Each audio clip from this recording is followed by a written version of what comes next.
लोगों ने करीम का मजाक उड़ाना भी छोड़ दिया था। वो बस उसे एक टक देखते रहते, जैसे किसी पागल इंसान को देख रहे हों जिसने हार मानना सीखा ही नहीं हो। और फिर एक दोपहर कुछ ऐसा हुआ जिसकी किसी ने कल्पना भी नहीं की थी। आसमान हमेशा की तरह साफ और बेरहम था। गर्म हवा के थपेड़े चल रहे थे। अचानक हवा रुक गई। एक अजीब सी खामोशी छा गई। फिर हवा का एक ठंडा झोंका आया जिसने सबके मुरझाए चेहरों को छुआ। पत्तों में एक मीठी सरसराहट हुई। लोगों ने आदत के खिलाफ जाकर आसमान की तरफ देखा। दूर क्षितिज पर एक छोटा सा रुई जैसा काला बादल दिखाई दिया। पहले तो किसी को यकीन नहीं हुआ, ये बस एक धोखा लगा।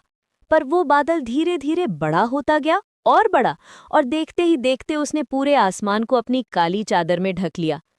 सूरज छिप गया। दिन में ही रात जैसा अंधेरा छा गया।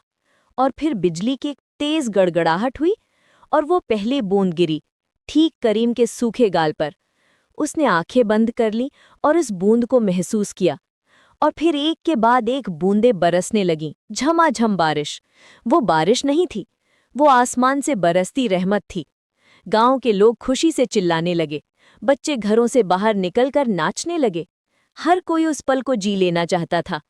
कुछ ही दिनों में गांव की तस्वीर पूरी तरह बदल गई। जहां तक नजर जाती, हरियाली की एक चादर बिछी हुई थी। सूखी धरती ने जैसे नई जिंदगी की सांस ली थी। पर सबसे खूबसूरत, सबसे हरा भरा और सबसे लहलहाता खेत अगर किसी का था, तो वो करीम का था। उसके खेत में फसलें ऐसे शान से खड़ी थी जैसे सोने की बालियां हवा में झूम रही हों। उसकी मेहनत और उसके सब्र ने मिट्टी को सोना बना दिया था। जिन लोगों ने कभी उसका मजाक उड़ाया था, आज वो शर्म से नजरें झुकाए उसके खेत के पास खड़े थे। उनकी आंखों में पछतावा था। करीम ने उन सबको अपने पास बुलाया। उसके चेहरे पर कोई घमंड नहीं था, बस वही शांत मुस्कान थी। उसने अपने खेत की ओर इशारा करते हुए कहा, इसमें शर्मिंदा होने की कोई बात नहीं है। बस एक बात हमेशा याद रखना, सब्र करने वाला कभी खाली हाथ नहीं लौटता। उसने आगे कहा, ये फसल सिर्फ मेरी मेहनत का नतीजा नहीं है, ये मेरे सब्र का फल है।